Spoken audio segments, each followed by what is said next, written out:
Hi guys, Ali Taylor down here at Heron's Reach, and today we're going to talk about what are game improvement irons.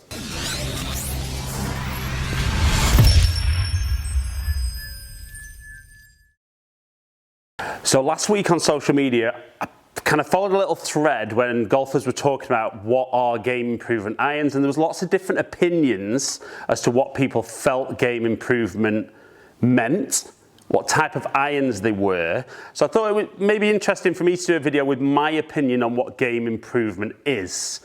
So I've got three very different types of irons. I've got a blade, a very, very forgiving iron, and then something in the middle. So I've gone for the TaylorMade P7MBs, the Mizuno 921 forged, and the Callaway Maverick Max irons.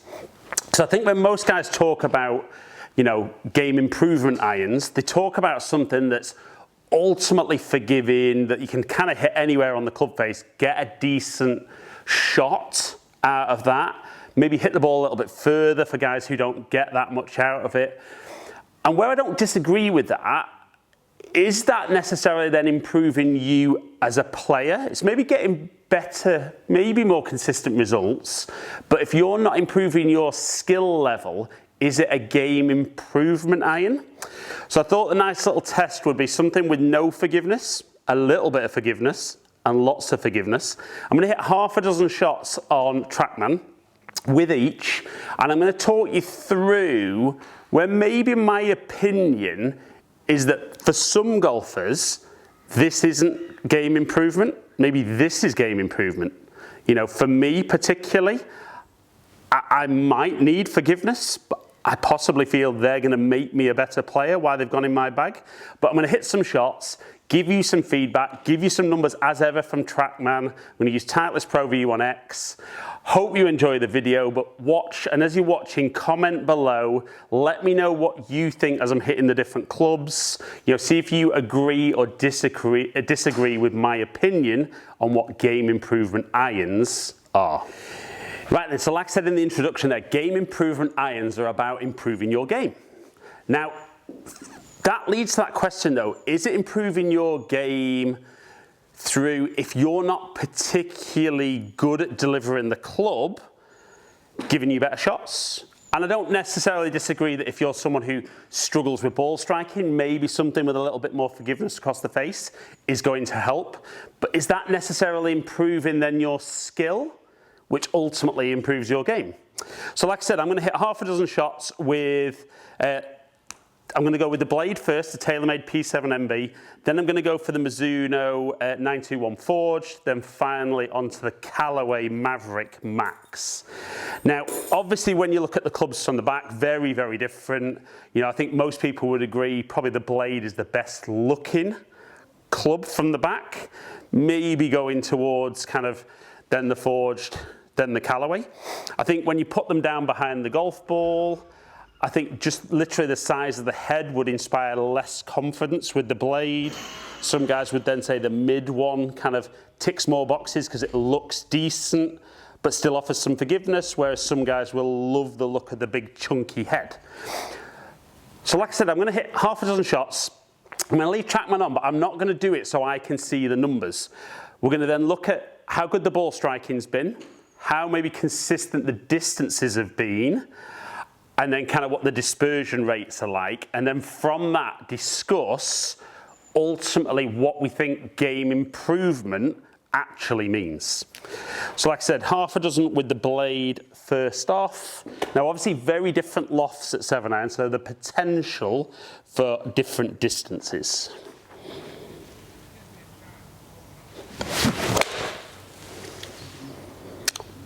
So that one certainly didn't feel the best strike, but we've got half a dozen to look at. I love the look of these, and this is why I've gone for these in kind of the shorter irons.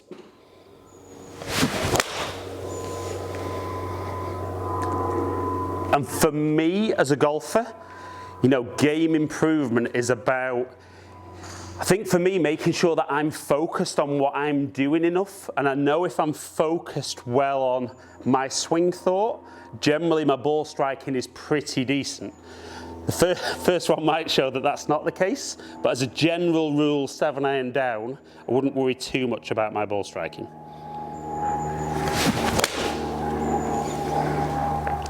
And I love the feel. I like the fact, for me in testing, maybe the more lofted 7-iron then gives me a little bit more backspin, a little bit more control on the shots. And those first few shots there, you know, I love the feel, love the flight.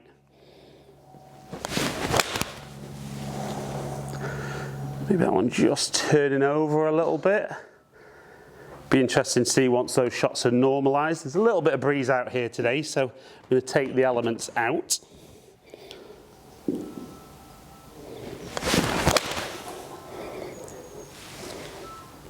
Again, really good strike.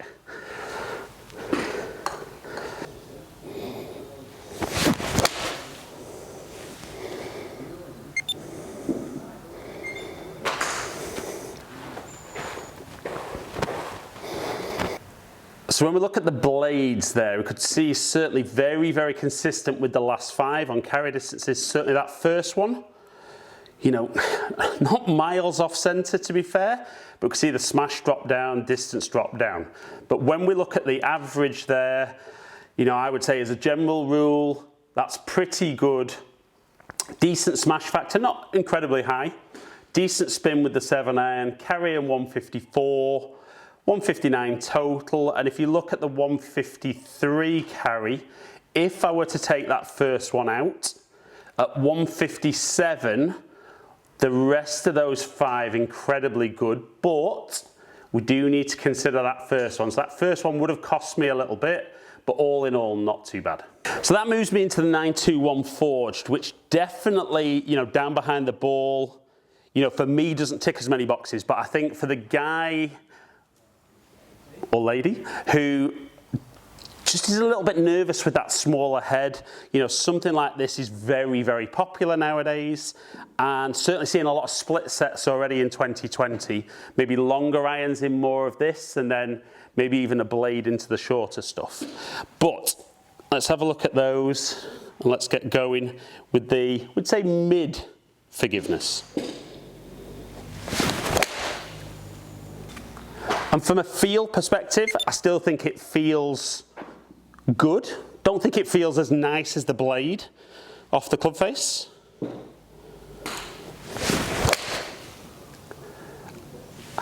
And with the loft being a little bit stronger, would certainly expect a little bit more distance out of this model.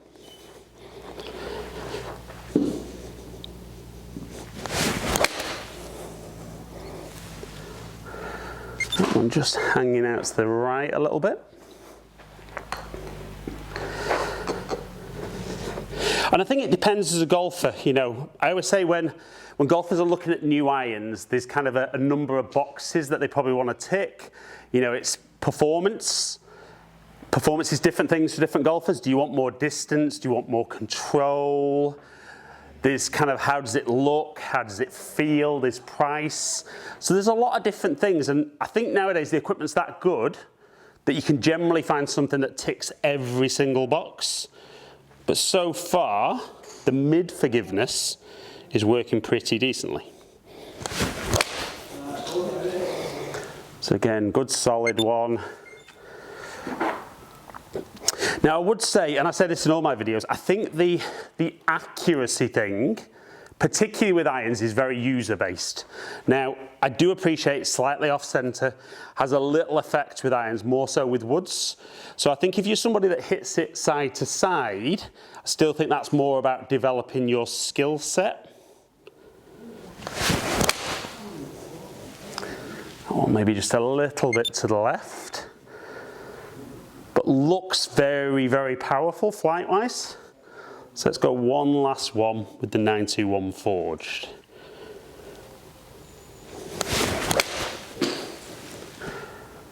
Feels good.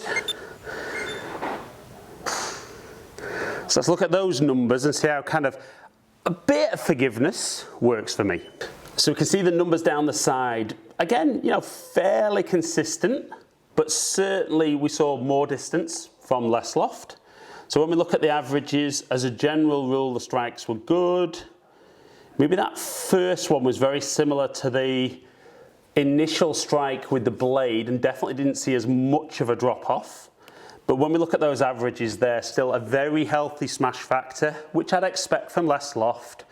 167 carry, which then you'd say not a huge dispersion front to back on those, and still a decent spin rate, but becoming less spin as we have less loft. Right, so that moves me into the Maverick Max.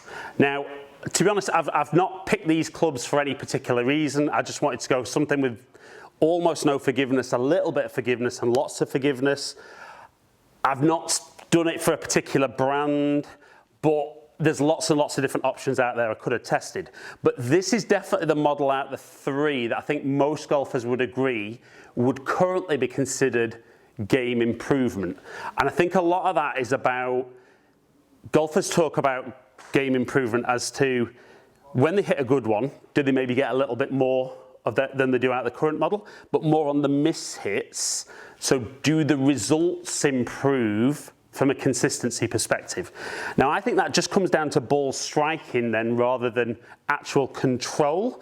So when guys maybe buy a new set of irons and expect to see a huge improvement in their golf, I think they might see an improvement with something more forgiveness as to how far they consistently hit it, but might not necessarily see an improvement in where the ball goes. So again, this is less lofted, so we're going to see, I would expect, more distance, and maybe that miss hit not to be as much of a drop off. And that does feel super quick off the club face. So a nice start. Now definitely, for me personally, this is the one that least fits my eye. That won't be a big surprise for any of you guys who watch my content on a regular basis. Now that one didn't feel like that was as good a solid strike as the first one. So it'll be interesting to see how that one kind of drops off. That one felt more solid again.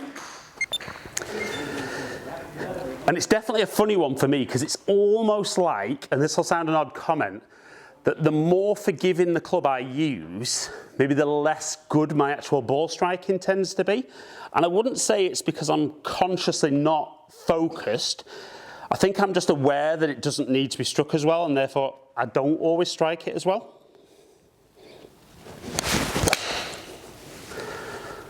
So again, that felt solid, looks long, looked pretty accurate. So two more with the more traditional game improvement iron.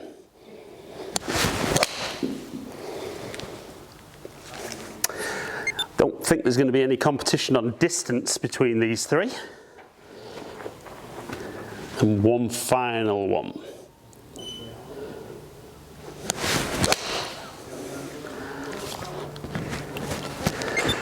Again, didn't feel quite as good. So let's look at the half dozen shots with the Maverick Max and see how forgiving were the most forgiving clubs. Right, so you can see those yardages up the left-hand side. Very, very consistent. I mean, we're talking 166.7 as the shortest, 173.1 as the longest. Now, when we look at the average, could definitely see the strike not as near the middle of the club face. So like I said, generally speaking, therefore, my strike not as good as I'm actually going into the really, really forgiving club, but still a very good smash factor at 1.39. Actually some really, really healthy spin there, more spin with the Maverick Max than I actually got with the 921 forged, and 170 carry, 176 total. So when we look at the grouping of the shots, we can see the tightest group was actually the Maverick Max, which again, we would expect maybe that because of the most forgiveness with that. Now the interesting thing for me there is if I were to take that one out, we can actually see the blade was probably the most consistent with the solid strikes. But like I said at the start, have to leave that one in there. So actually, the most forgiving has actually given the best results and the most consistent results for me. Right then guys, so for me, interesting results. I mean, definitely the most forgiving club gave me the most consistent shot, even though maybe my contact as a general strike wasn't as centered with the club. Now, it is that catch-22, because like I said, I don't feel with that type of club I'm maybe as consistent with my strike as I'd like it to be. And for me as a golfer, I want a club that's going to challenge me a little bit. I'm kind of confident that I've got the skill set to hit the ball decently. So I feel the club out of there that's going to improve me going forward is actually the least forgiving, because I've got to be better at what I do, and it's going to make me work harder on my game and more correctly on my game to get the best results I do.